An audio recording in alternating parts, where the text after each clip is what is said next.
السلام علیکم۔ آپ تمام بخیر ہوں گے۔ آج میں آپ سے معاشرے اور سماج میں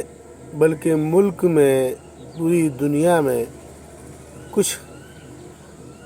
بدمعاش اور شریر لوگ اچھے لوگوں کو پریشان کرنے کے لیے کچھ ہتھ کنڈے اپنائے ہوئے ہیں، کچھ ایسی ترکیبیں اپناتے ہیں جس ترکیب اور جس ہتھ کنڈے کے ذریعے سے اچھے لوگوں کو ہمیشہ پریشان کرتے ہیں، اسی کی طرف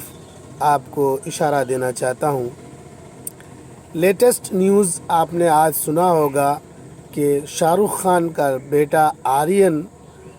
27 دنوں سے جیل کے اندر میں ہے اور ان کی ضمانت کی کاغذ بھی تیار ہو چکی تھی، لیکن کل وقت پر ان کا کاغذ نہیں پہنچ پانے کی وجہ سے آرین کو ابھی ضمانت کے طور پر جو کاغذ ملا اس کی وجہ سے اس کو جیل سے رہائی نہیں ہوئی۔ غور طلب بات یہ ہے اور توجہ دینے کی بات یہ ہے کہ کل تک یا چند دنوں پہلے یہ نیوز آ رہی تھی کہ شاہ رخ خان نے اپنے بیٹے کی تربیت صحیح نہیں کی اور ڈرگس کے معاملے میں پھنس گیا۔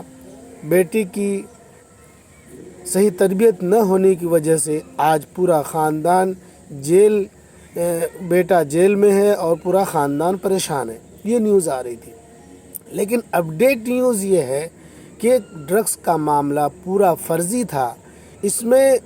کسی پریشان کرنے والے ویکتی کی یہ سازش ہے۔ جیسا کہ ہم نے بتایا کہ ہر جگہ کچھ ایسے لوگ ہوتے ہیں کہ اچھے لوگوں کو پریشان کرتے ہیں۔ واقعتاً شاہ رخ خان نے اپنے بیٹے کی تربیت صحیح کی ہوگی، لیکن کچھ دشمن لوگ، کچھ پریشان کرنے والے لوگوں نے اس کے بیٹے کو زبردستی ڈرگس کے معاملے میں پھنسا کر بدنام کرنے کی سازش کی، اور اس کا راز آج نہیں تو کل فاش ضرور ہوگا۔ اسی طریقے سے جگہ جگہ آپ نے یہ بھی سنا ہوگا کہ کئی مولانا اور کئی جگہ بڑے بڑے اچھے لوگ، دیندار لوگوں کو بھی کچھ لوگوں نے پھنسایا، کہیں پر یہ زبردستی الزام لگایا کہ یہ بھڑکاؤ بھاشن دیتے ہیں، کہیں پر یہ الزام لگایا کہ یہ زبردستی دین کی تبدیلی کراتے ہیں، مسلمان زبردستی بناتے ہیں، ہندو دھرم سے مسلمان زبردستی بناتے ہیں، اور کبھی یہ الزام لگایا کہ یہ پبلک کے درمیان ایسی باتیں کرتے ہیں جس پہ بھڑک جانے کی وجہ سے لوگ آتما ہتیا کر لیتے ہیں اور خودکشی کر لیتے ہیں، نہ جانے کیا کیا الزامات لگائے گئے۔ یہ کچھ ایسے لوگ ہیں کہ کچھ اچھے لوگوں کو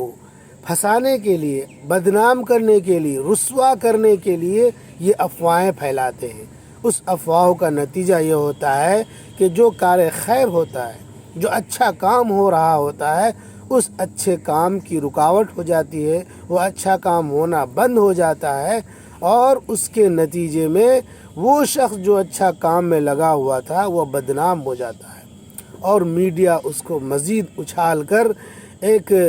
سمجھیے کہ مجرم کے طور پر اس کو پیش کر دیتا ہے۔ کچھ دنوں پہلے کرونا کا معاملہ چلا تھا، اس موقع میں بھی آپ نے سنا ہوگا کہ مسلمانوں کا گھراؤنا چہرہ پیش کیا تھا۔ اسی طرح سے لگاتار یہاں کے کچھ لوگ، شر پسند بدمعاش لوگ، ہمیشہ ایسا مسلمانوں کے ساتھ، اچھے لوگوں کے ساتھ اور شریف لوگوں کے ساتھ، اچھے کام کرنے والوں کے ساتھ ہمیشہ ایسا کرتے ہوئے آئے ہیں۔ لیکن یہ بات اچھی طرح سے جانتے ہیں کہ جب اس کی تحقیق ہوتی ہے، تفتیش ہوتی ہے، تو پھر باعزت بری کیا جاتا ہے اور ان شر پسند کو منہ کی کھانی پڑتی ہے۔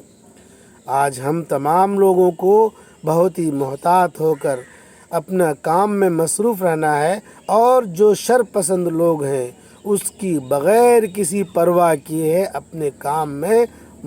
آگے بڑھتے رہنا ہے۔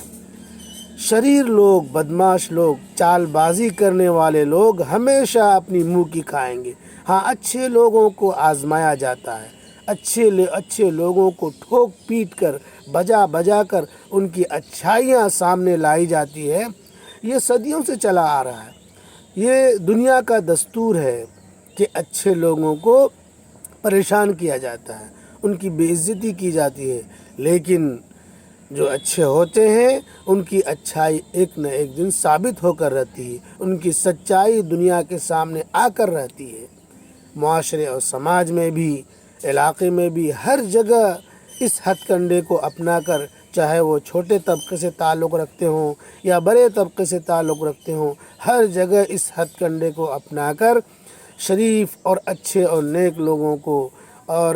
اچھے مزاج والوں کو بدنام کیا جاتا ہے اور برے لوگ اس کا مزہ لیتے ہیں۔ لیکن ایک نہ ایک دن اس بات کو واضح کر دیا جاتا ہے کہ سچائی ثابت ہوتی ہے، حق واضح ہوتا ہے، اور جو ناحق ہوتا ہے اور جو جھوٹ ہوتا ہے وہ اپنی منہ کی کھا کر اور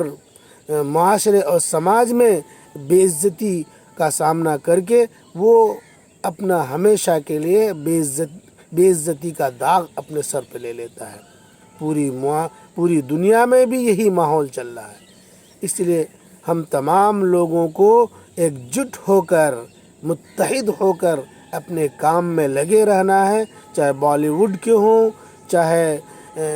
مسلم لیڈرز ہوں، چاہے معاشرے اور سماج میں نیک اور شریف لوگ ہوں، وہ اپنے آپ کو مضبوطی کے ساتھ کار خیر میں، اچھے کام میں لگائے رکھیں اور ان شر پسندوں کی بغیر کسی پرواہ کیے اپنا کام کرتے رہیں۔ یہ تو شر ہمیشہ سر اٹھائے گا اور اس کو ہمیشہ کچلا جائے گا۔ یہی بات ہم نے آپ سے شیئر کی ہے۔ امید ہے ہماری باتوں کو سن کر اپنی زندگی میں ایک نئی انقلاب پیدا کر کے آگے بڑھتے ہوئے آخرت کی کامیابی، دنیا کی کامیابی کے ساتھ سرخرو ہو جائیں گے۔